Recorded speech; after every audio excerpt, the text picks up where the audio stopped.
Bueno, y entonces continuando con el tema este del perdón de los pecados y la expiación, como vimos en el primer video, vamos a hablar un poquito entonces de Levíticos 17:11, ¿verdad? Ya que vimos que según Hebreos 9:22, solamente a través de la sangre es que hay perdón de pecados, ¿verdad? Así dice el autor anónimo de Hebreos 9:22, y se basan mucho, si ven las notitas abajo, del texto de Hebreo 9:22, muchas Biblias cristianas eh, hacen nota de que se está basando en Levíticos 17:11, ¿verdad? Y muchos cristianos y misioneros especialmente que quieren convertir al pueblo de Israel, al pueblo judío, a creer eh, en Jesús como la única forma de tener perdón de Dios, la muerte de Jesús, Yeshua, y su sangre derramada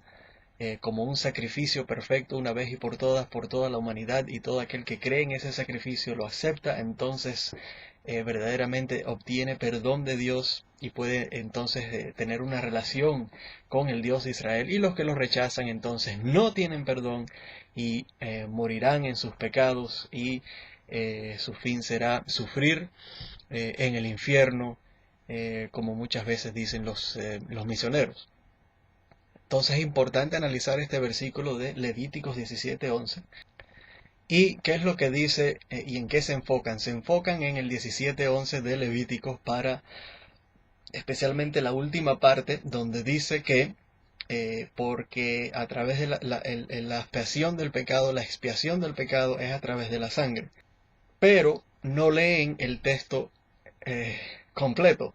Eso no es lo que dice Levíticos 17:11. Es una mala interpretación, traducción y manipulación. Porque el texto, en realidad, lo que dice, y si vemos el contexto, el capítulo entero y los versículos anteriores, ¿qué es lo que dice? Está hablando sobre la prohibición de comer sangre, ¿verdad? Sabemos que es una prohibición seria y grave en la Torá. El Dios de Israel nos prohíbe comer sangre de animal o de cualquier otra cosa. Está prohibido, es algo asqueroso ante los ojos del Eterno, el Dios de Israel, tanto para judíos y para gentiles, como lo vemos en Génesis 9. Es una de las provisiones también dadas a los hijos de Noé y al pacto que Dios hizo con Noé y los gentiles. Así que esto es muy, muy importante. Y ese es el tema de el capítulo 17 de Levítico, versículo 11, ¿verdad? Y ahí entonces el versículo mismo continúa diciendo: porque la vida de toda criatura está en la sangre, y yo mismo les he dado la sangre sobre el altar. Es decir, la sangre tiene que ser usada solamente para los sacrificios, ¿verdad? Y ella se tiene que llevar al altar, y ahí entonces se aplica, como sabemos, ¿verdad? En los capítulos anteriores de Levítico, que el sacerdote entonces pone la sangre en el altar para que hagan expiación por ustedes mismos, ya que la expiación se hace por medio de la sangre. Entonces ahora el versículo tiene sentido, ¿verdad? En su contexto, lo cual eh, el misionero viene y lo saca completamente de contexto y le hace a la persona que no sabe, que no entiende, que no ha leído bien, creer de que el texto está diciendo que solamente por la sangre, cuando hay sangre, es que hay expiación de pecados, y eso es completamente falso, ya que la Torah misma enseña que no es así. Eh, y después entonces cometen el grave error de aplicar este versículo mal interpretado, eh, y entonces lo vinculan con Hebreos 9:22 para entonces explicar de alguna forma la muerte de Jesús y la doctrina basada en esta muerte de Jesús y su sangre derramada como un sacrificio, ¿verdad? Y todos hemos escuchado de que, como por ejemplo en las palabras de Juan, de que este es el Cordero de Dios que quita el pecado del mundo. Y muchas veces a través del libro de Hebreos mismo se habla de la muerte de Jesús, la sangre de Jesús como un sacrificio perfecto una vez y por todas, ¿verdad? Para la expiación de los pecados de todo aquel que acepte ese sacrificio, y el que no lo acepta entonces queda condenado a la muerte eterna, al infierno, muere en sus pecados sin perdón de Dios, ni poder reconciliar su vida con Dios, etcétera, etcétera. Lo cual es una mala interpretación y aplicación, ya que vemos que según Levíticos 17:11 no dice nada con respecto a lo que Hebreos 9:22 está tratando de reclamar, ya que también está completamente contradiciéndose en el capítulo siguiente, en el capítulo 10 de Hebreos, versículo 4, cuando ahí dice el autor anónimo de la carta de Hebreos, de que la sangre en realidad no tiene ningún poder ni puede hacer nada por el pecado. Y entonces esto lo aplican a Jesús y a la muerte de Jesús o la sangre de Jesús.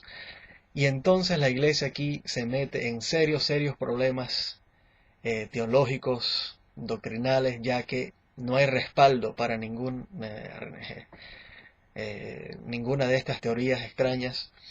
¿Y cuáles son algunos de los problemas? Bueno, el primero es que primero vemos que Yeshua o Jesús supuestamente tiene poder para perdonar los pecados. Lo vemos en Marcos, por ejemplo, Marcos 2, del 7 al 10, Marcos 2, del 7 al 10, se nos cuenta la famosa historia cuando un paralítico lo traen, lo bajan por el techo, se lo presentan a Yeshua, y él entonces le dice: hijo, que tus pecados te son perdonados. Y a los cuantos unos fariseos, aparentemente ahí, se quejan y dicen entre ellos mismos de que ¿quién puede perdonar los pecados? Nadie tiene el poder de perdonar los pecados sino solamente Dios. Y Yeshua, Jesús, ahí nos cuenta Marcos de que percibió esto lo que ellos estaban diciendo entre sí mismos, y entonces hace el milagro para probar de que Él no solamente puede perdonar los pecados, sino que tiene la autoridad de Dios para perdonar todos los pecados. Y esto es lo que la iglesia cree. Ahora, ¿qué es lo que pasa? Y qué es lo que pasa, por ejemplo, en capítulo 1 de Marcos, versículos 43 y 44, donde vemos un ejemplo similar. Vemos el caso del leproso que viene a pedir que Yeshua lo sane, Jesús lo sane, y efectivamente vemos que Marcos nos cuenta que Jesús oró por él, lo bendijo y fue limpio de la lepra. Pero Jesús entonces le advierte que no le cuente de este milagro a nadie, sino que más bien vaya a los sacerdotes, se presente allá y ofrezca los sacrificios que Moisés había ordenado, ¿verdad? ¿Y cuáles son estos sacrificios que tiene que ofrecer? Sacrificios por el pecado, como lo vemos en Levíticos 14. Levítico 14 ahí claramente detalla cuál es el proceso para los leprosos que son curados, sanados, limpiados de su enfermedad, y el proceso que tienen que hacer, y tienen que traer dos ofrendas, una de ellas, ¿verdad?, es un Korban Hatat y el otro es el Asham. Son dos ofrendas por el pecado, y eso sale clarito ahí en el capítulo 14 de Levítico. Así que, ¿por qué en este caso Yeshua, si él tiene verdaderamente el poder para perdonar los pecados de la humanidad, por qué entonces no perdonó a este señor? ¿Y por qué lo manda entonces a ofrecer los sacrificios ordenados por la ley de Moisés por el pecado y la expiación? Y en el capítulo después, entonces vemos como el paralítico, también un hombre que se creía que estaba castigado por esta enfermedad, de este parálisis, por sus pecados, Jesús lo perdona, y entonces se hace la enseñanza de que Él tiene la autoridad para perdonar los pecados. ¿Qué pasó aquí? ¿Cómo es que en un caso entonces perdona los pecados y en el otro entonces no? Y la persona tiene que entonces acudir a los sacrificios del templo. Y todo esto había pasado antes, y esto es clave, antes de la muerte de Yeshua, de Jesús, ¿verdad? Lo cual es muy extraño. Y otra pregunta muy importante que sale de aquí, y otro problema serio para la iglesia es, si Yeshua de verdad, Jesús, tenía la autoridad para perdonar los pecados, entonces ¿para qué murió? ¿Para qué morir? ¿Para qué autosacrificarse, ofrecerse como ofrenda, sufrir a manos de los romanos esas torturas y esa aflicción y esa muerte tan terrible? Eh, ¿Por qué someterse a eso si él lo único que tiene que hacer es simplemente pronunciar perdón sobre toda la humanidad, declarar toda la humanidad desde Adán hasta el último personaje que pueda existir en la historia? Todos están perdonados, todos quedan completamente absueltos de sus pecados, perdón y expiación para todos, y ya, un decreto de Yeshua, de Jesús, hubiera arreglado todo el problema. Pero entonces, ¿qué es lo que vemos? Vemos que no, que Él simplemente muere. Y basada en esta muerte, entonces la iglesia se basa o interpreta esta muerte como un sacrificio eh, para toda la humanidad, como ya hemos mencionado. Lo cual entonces levanta otro problema, crea otro problema aún más serio. Porque si es así, ¿verdad? Como dice la iglesia, y hasta hay algunos que dicen que Dios mismo se hizo carne y se ofreció a sí mismo. Dios mismo se hace carne y se ofrece como un sacrificio por la humanidad, imagínense. O el Hijo de Dios ofrecido como sacrificio por la humanidad, lo cual también es un concepto completamente eh, pagano, según la Torá. Esto es un problema serio. La Torá nos prohíbe traer cualquier tipo de sacrificio humano. Es prohibido, es algo asqueroso ante los ojos del Eterno, una abominación. Así lo dice la Torá. La Torá está clara en Deuteronomio 12, del 30 al 31, ¿verdad? Y define este acto de ofrecer los hijos como sacrificio, sacrificio humano a los dioses, una costumbre pagana de los cananitas y de las naciones paganas en aquellos tiempos. Y el Eterno nos prohíbe categóricamente tal cosa, ¿verdad? Y el profeta, por ejemplo, el profeta Miqueas, en capítulo 6, versículo 7, ahí dice claramente, el Eterno da una lista, un listado de todas las cosas que no le agradan.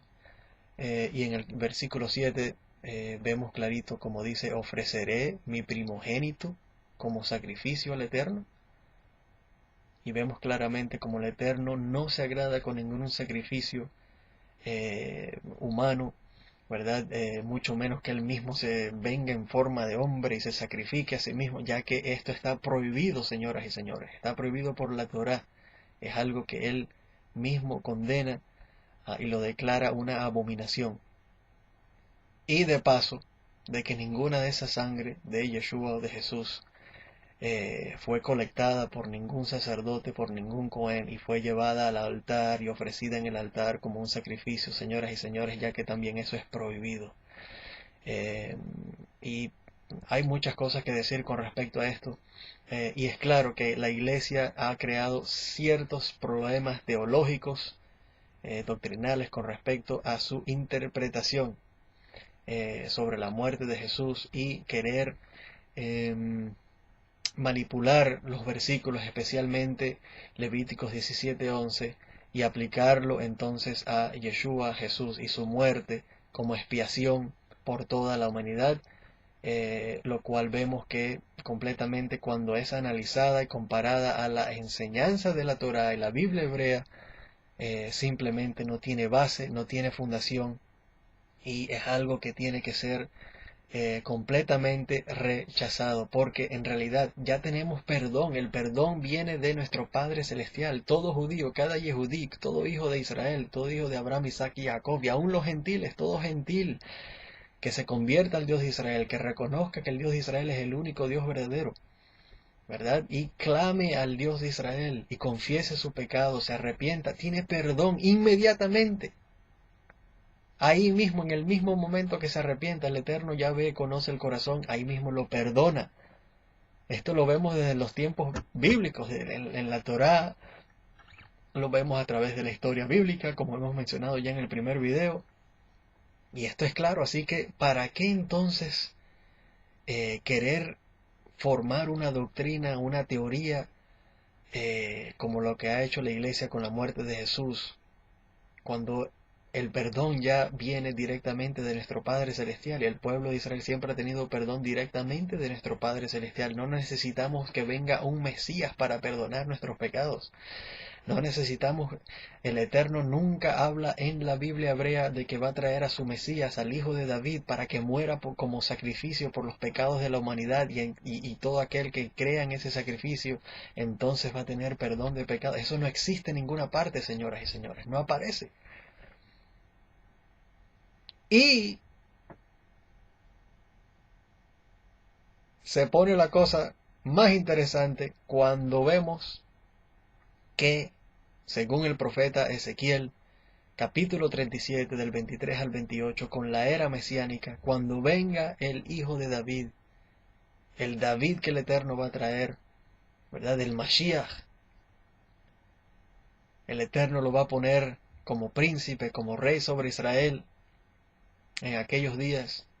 Y dice que el Eterno va a poner su santuario, su Mikdash, el templo, va a ser reconstruido de nuevo, ¿verdad? En Israel, en Jerusalén, con la venida de Mashiach.